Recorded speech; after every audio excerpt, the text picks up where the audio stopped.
बिस्मिल्लाहिर्रहमानिर्रहीम।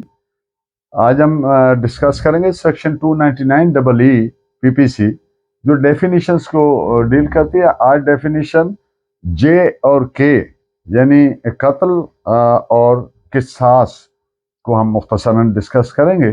Firstly I would like to read out the definition और बाद में इस पे एक दो अहम केस की रोशनी में थोड़ा इसको एलेबरेट करूंगा और लेक्चर के एंड पे एक खूबसूरत शेर आपकी नज़र करूंगा।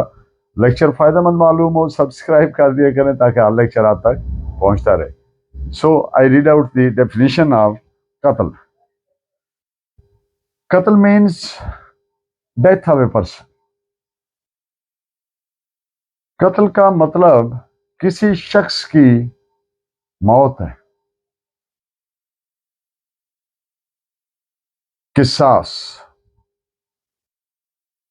किसास means punishment by causing similar hurt at the same part of body by the convict as he has caused to the victim, or by causing his death if he has committed qatl amd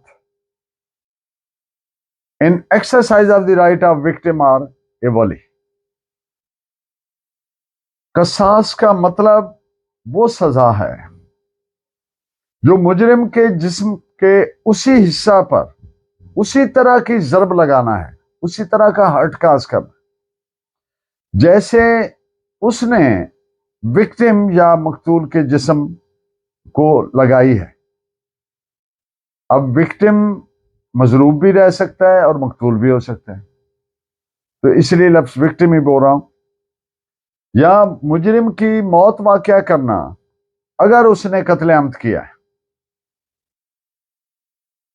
victim के वली, victim या वली के हक को इस्तेमाल करते हुए या के इस्तेमाल करने में। लफ्ज का सास का मतलब इविल फॉर इविल है, यानी बुरे को बुराई से उसका जवाब देना, यानी बदला, यानी रेट्रीब्यूशन, रिटेलिएशन। वो कहते हैं ना कि जैसे आंख का बदला आंख, कान का बदला कान, या दांत का बदला दांत, जान का बदला जान। This is the basic underlying principle of qisas.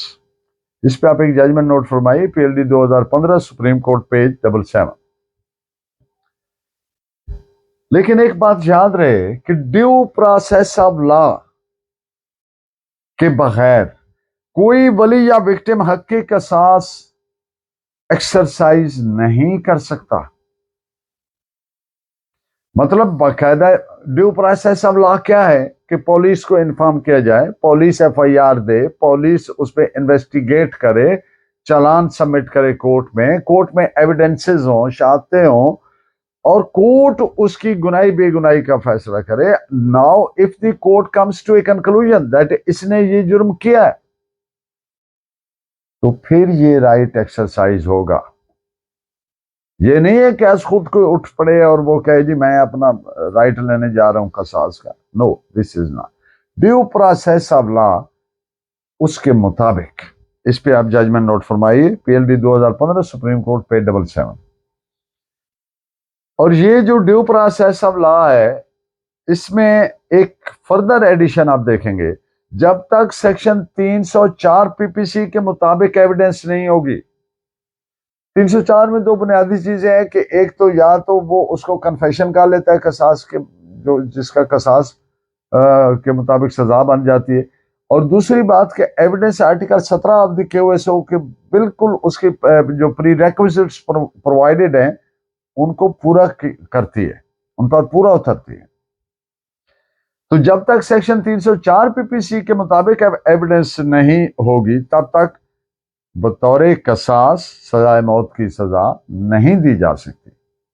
इस पे आप एक जजमेंट नोट फरमाइए, पीएलडी 2007 सुप्रीम कोर्ट पेज 111। कसास, दियत, अर्श, दमान वगैरह का राइट बिल्कुल ऐसे ही मिलेगा जैसे विरासत में वारसान को विरासत का हिस्सा मिलता है, उसी रेशो से जो वारसान हकदार होते हैं, यानी जिसका जितना बनता है विरासत में, उसके मुताबिक ही ये मिलेगा।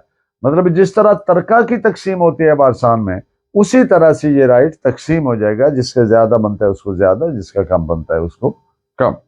इस बात पे एक जजमेंट नोट फरमाइए। 2000 Pakistan criminal law journal page 1688। और एल तशी को उनके अपने एल तशी के पर्सनल लॉ के मुताबिक मिलेगा। इस बात पे एक जजमेंट नोट फरमाइए। PLJ 2009 शरीयत court Azad Jammu and Kashmir page 70। And in the end of the lecture आज का शेर है, बहुत खूबसूरत शेर है। हमारे पास